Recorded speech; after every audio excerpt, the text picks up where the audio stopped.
Hello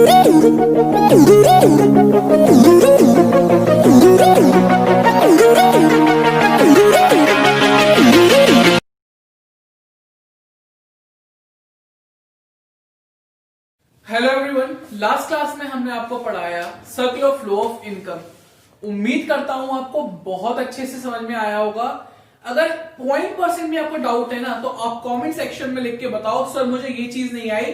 मैं आपके लिए दोबारा वीडियो बनाऊंगा, आपके लिए दोबारा शूट करूंगा और आपको एक एक क्वेरी आपकी सॉल्व करूंगा।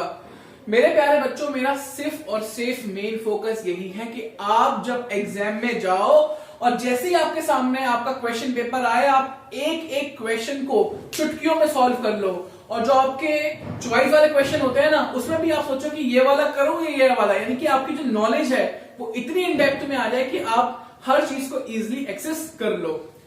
आज मैं जो चैप्टर लेके आया हूं उसका नाम है money. Now you all must be thinking कि अब हमारा नेक्स्ट चैप्टर तो basic concepts of macro economics होना चाहिए। बिल्कुल सही है, अकॉर्डिंग टू बुक तो वही आता है, पर आप जो मैं पढ़ा रहा हूं आप उसके अकॉर्डिंग चलो। मैं आपके पूरे के पूरे 12 चैप्टर्स कंप्लीट कराऊंगा।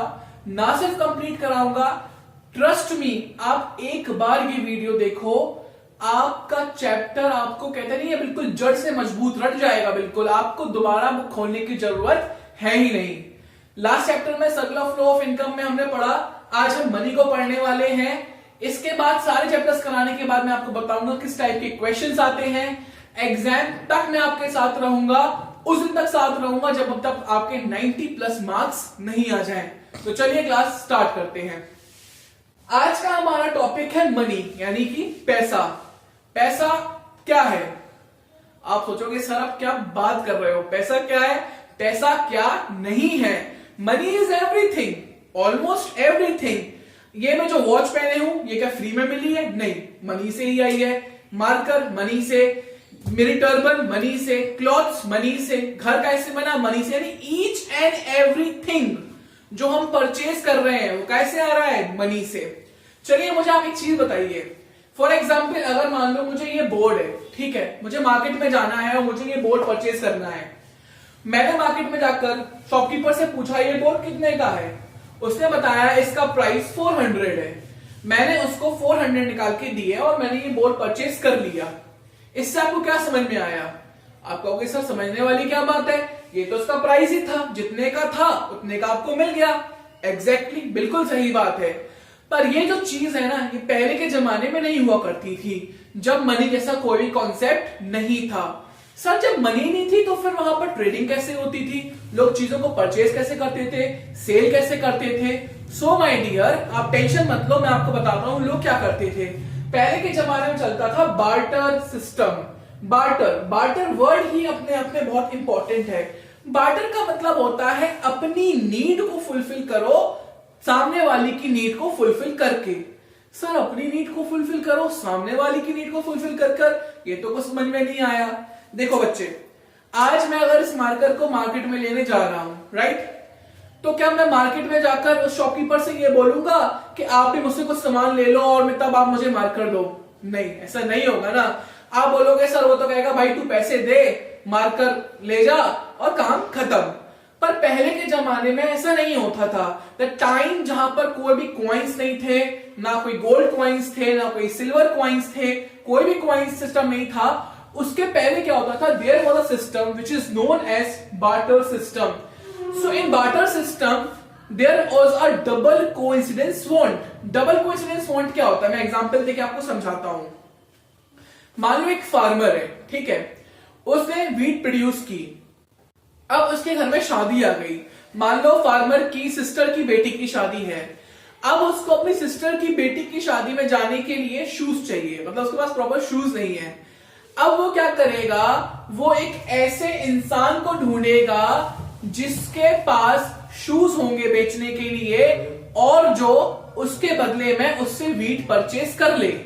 यानी कि कमोडिटी फॉर कमोडिटी, इसी को हम लोग बोलते हैं C2C, यानी कि एक कमोडिटी को लेकर हम दूसरी कमोडिटी को दे दें। थोड़ा सा और क्लियरिफाई करता हूं इसको। फॉर एग्जाम्पल अगर मान लो आपको नोटबुक चाहिए, आपको एक नोटबुक चाहिए, आप गए किसी के पास और उसको चाहिए था पेन, तो आप एक ऐसा इंसान ढूंढोगे जिसको क्या चाहिए, पेन चाहिए जो कि आपको अवेलेबल है, और उसके पास नोटबुक होगी जो वो आपको दे सके। आप कहोगे सर ये तो बहुत ही टफ कॉन्सेप्ट है, इसमें तो बहुत टाइम लग जाएगा। यस, यही तो इसका ड्रॉबैक था बार्टर सिस्टम का। बार्टर सिस्टम में क्या था, डबल कोइंसिडेंस बॉन्ड थी, यानी कि कमोडिटी फॉर कमोडिटी। एक जगह से दूसरी जगह ढूंढने में तो इतना टाइम लग जाता था, मैं आपको क्या बताऊं। कई बार तो क्या होता था, फॉर एग्जांपल शादी के लिए शूज चाहिए, शादी भी हो गई, सब हो गया, पर शूज नहीं मिले और टाइम का जो स्पेन था वो निकलता जा रहा है। तो there was lot of difficulties in barter system. कुछ लिमिटेशंस थी जिनको हमने आज डिस्कस किया है। तो मैं फिर से क्लैरिफाई कर दूं, बार्टर सिस्टम क्या था। Barter system was it used to prevail in the ancient time when there was no system like money. At that time there was an exchange of commodity for commodity, और उसमें क्या होता था, उस समय लोग एक ऐसे पर्सन को ढूंढते थे जिसको उस कमोडिटी की रिक्वायरमेंट हो, जो उसके पास अवेलेबल हो, प्लस जो कमोडिटी वो चाहता है वो सामने वाले के पास भी हो। तो बहुत सारी डिफिकल्टीज थी बार्टर सिस्टम में। बार्टर सिस्टम की सबसे बड़ी डिफिकल्टी थी lack of double coincidence of bond. For example, मैंने बहुत सारा वीट प्रोड्यूस किया, अब मुझे वीट के बदले में क्लॉथ चाहिए थे। अब मैं सामने वाले के पास गया, मैंने कहा भाई आपके पास क्लॉथ्स हैं, आप मेरा वीट ले लीजिए, मुझे बदले में क्लॉथ्स दे दीजिए। हो सकता है मेरे बच्चे कि उसके पास जो क्लॉथ्स तो होंगे पर उसको वीट चाहिए ही ना हो, उसके पास ऑलरेडी स्टॉक हो वीट का। वो कहेगा नहीं भाई मुझे तुम्हारा वीट नहीं चाहिए, नहीं मुझे कोई क्लॉथ्स बेचने हैं। अब इसमें क्या होगा, लैक आ गया। लैक का मतलब होता है कि जो उसकी बॉन्ड थी हमारी बॉन्ड से मैच नहीं कर रही है। इसमें क्या हुआ कि हमें बहुत सारा क्या लग जाता है, टाइम लग जाता है। Now we have to find, I have to find that person जिसको क्या चाहिए, जिसको चाहिए वीट, और जिसके पास क्या अवेलेबल होना चाहिए, उसके पास अवेलेबल होना चाहिए क्लॉथ। यानी कि क्लॉथ के बदले में वो मुझसे वीट ले ले और मुझे रिटर्न में क्या दे दे, वो क्लॉथ दे दे। तो इसमें बहुत सारा टाइम लगता था, टाइम भी लगता था, और इसी को हम लोग बोलते हैं ट्रेडिंग कॉस्ट। ट्रेडिंग कॉस्ट का मतलब क्या होता है, सर्च कॉस्ट। अगर मैं एक जगह से जाकर दूसरी जगह पर सर्च कर रहा हूं, कितना टाइम लगता था, एक्सपेंसेस लगते थे। भाई आप जा रहे हो, आप कोई कन्वेंस से जा रहे हो, तो बहुत सारे जो एक्सपेंसेस थे वो इसमें इंक्लूड हुआ करते थे। तो सारे जो एक्सपेंसेस थे, चाहे वो आपका टाइम से हो, चाहे वो सर्च से हो, चाहे वो कोई भी फैक्टर हो, उनको सबको मिला के हम लोग बोलते थे ट्रेडिंग कॉस्ट। तो पहला लिमिटेशन क्या है, lack of double coincidence of bond, यानी कि कोई भी सिमिलर बॉन्ड बहुत बार तो मैच करती ही नहीं थी। Now coming to the next one, lack of common measure of value. अब आप इस कॉन्सेप्ट को थोड़ा ध्यान से समझिए। फॉर एग्जाम्पल, मैं अगेन इस मार्कर का एग्जाम्पल लेता हूं क्योंकि मेरे हाथ में रहता है मेरे प्यारे बच्चों, तो मुझे बार बार इसी का एग्जाम्पल सूट करता है। आज मैं मार्केट में गया, मैंने इससे बोला शॉपकीपर से कि भैया ये एक जरा मार्कर दे दो। उसने मुझे निकाल के दिया। मैंने कहा इसका कितना प्राइस हुआ, उसने कहा ये 10 रुपीज का हुआ। मैंने कहा 10 रुपीज का हुआ, मैंने 10 रुपीज निकाल के उसको दे दिए। मैं मार्कर लेकर घर पर आ गया। इसमें क्या हुआ, कॉमन मेजर हो गया वैल्यू का, यानी कि जो चीज मैंने ली उसकी एक वैल्यू थी जो मैंने पे की सामने वाले को, बदले में मुझे क्या मिल गया, मार्कर मिल गया, पहली चीज। अब बार्टर सिस्टम में क्या था, कोई मनी का सिस्टम ही नहीं था। अब वहां पर कैसे मेजरमेंट होगा वैल्यू का।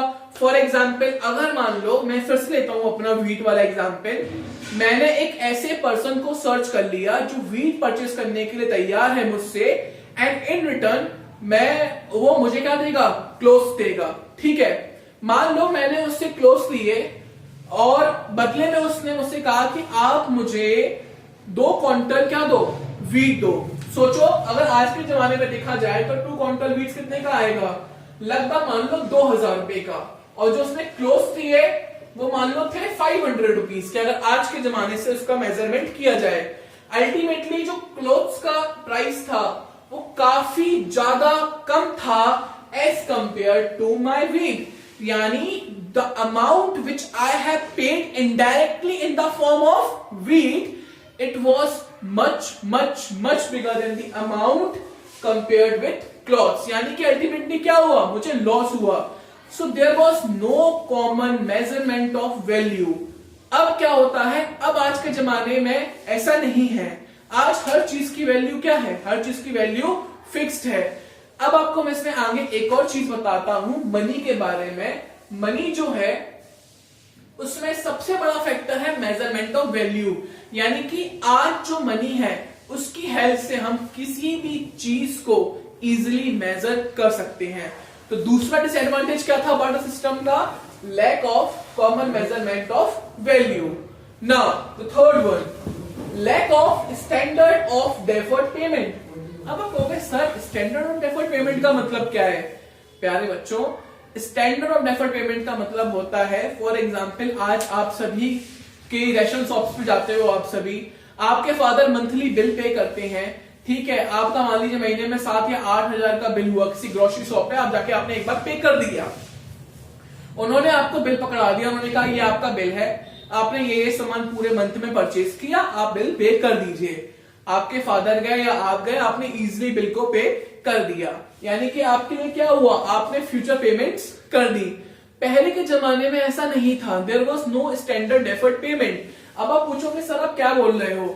देखो पहले के जमाने में क्या था कि मान लो आज जो व्हीट है, ठीक है, मैं ये तो नहीं बोल सकता सामने वाले से कि मैं आपसे क्लोथ फ्यूचर में लूंगा और तब मैं आपको इतना व्हीट दूंगा, क्योंकि फ्यूचर क्या था, अनसर्टेन था, कोई वैल्यू थी नहीं, कोई क्रेडिट सिस्टम हो ही नहीं सकता था। हो सकता है कि जिस टाइम पे मैं उसको व्हीट देने जाऊं उस टाइम पे व्हीट मेरा खराब हो जाए या कुछ भी हो जाए। तो there was no standard deferred payment in the barter system. Are you getting my point? तो सबसे पहले हमने क्या डिस्कस किया, बार्टर सिस्टम। फॉर लिमिटेशन में मैंने पढ़ा lack of double coincidence want, यानी कि जब हमारी वांट सामने वाले की वांट से नहीं मैच कर रही है। फिर कॉमन मेजर और वैल्यू नहीं था, यानी कि मनी को हम प्रॉपर तरीके से मेजर नहीं कर सकते थे क्योंकि मनी का कोई कॉन्सेप्ट ही नहीं था। स्टैंडर्ड डेफर्ड पेमेंट, कोई फ्यूचर पेमेंट्स, फ्यूचर कॉन्ट्रैक्ट्स नहीं थे। अब देखते हैं last, lack of store of value. सबसे इंपॉर्टेंट, आज आप सभी के बैंक अकाउंट्स होंगे, आप सभी के पोस्ट ऑफिस में अकाउंट होंगे, बहुत जगह आपके इंश्योरेंस अकाउंट्स भी होंगे। तो आप क्या करते हो, आप अपनी वेल्थ को, अपने पैसे को स्टॉक करते हो, आप इन्वेस्ट करते जाते हो और वो जमा होता जाता है। आप जब भी चाहो उसको आप विड्रॉ कर सकते हो, राइट? सर बात तो सही है, तो मुझे भी पता है जो आप बता रहे हो, पर इसका बार्टर सिस्टम से क्या रिलेशन है? मेरे प्यारे बच्चों, बार्टर सिस्टम से ये रिलेशन है कि पहले क्या होता था, मैं फिर से आपको व्हीट का एग्जांपल दे रहा हूं ताकि आपको बहुत इजीली आपको पूरा चैप्टर समझ में आ जाए। अब आप खुद सोचो, आज मैं व्हीट को प्रोड्यूस कर रहा हूं या मैंने सामने वाले से व्हीट परचेज किया है, तो क्या मैं व्हीट को फ्यूचर के लिए रख सकता हूं? क्या मैं इसको स्टोर कर सकता हूं? सर कर तो आप सकते हो, कर लिया मैंने, क्या मैं उसको बहुत सालों के लिए स्टोर कर सकता हूं? नहीं सर, आप नहीं कर सकते, वो खराब हो जाएगा, ऑब्वियस सी बात है। वेजिटेबल्स हैं वो भी खराब हो जाएंगी, यानी इनको बोलते हैं ना पेरिशेबल गुड्स, यानी कि पेरिशेबल गुड्स वो होती हैं, पेरिशेबल कमोडिटीज जो इजिली खराब हो जाती हैं। तो यानी कि इन बार्टर सिस्टम हम लोग किसी भी चीज को प्रॉपर तरीके से स्टोर नहीं कर पाते थे। So these are the limitations of barter exchange system, और इसको आगे जाकर किसने रिमूव किया? मनी ने। तो चलिए आके देखते हैं मनी क्या है।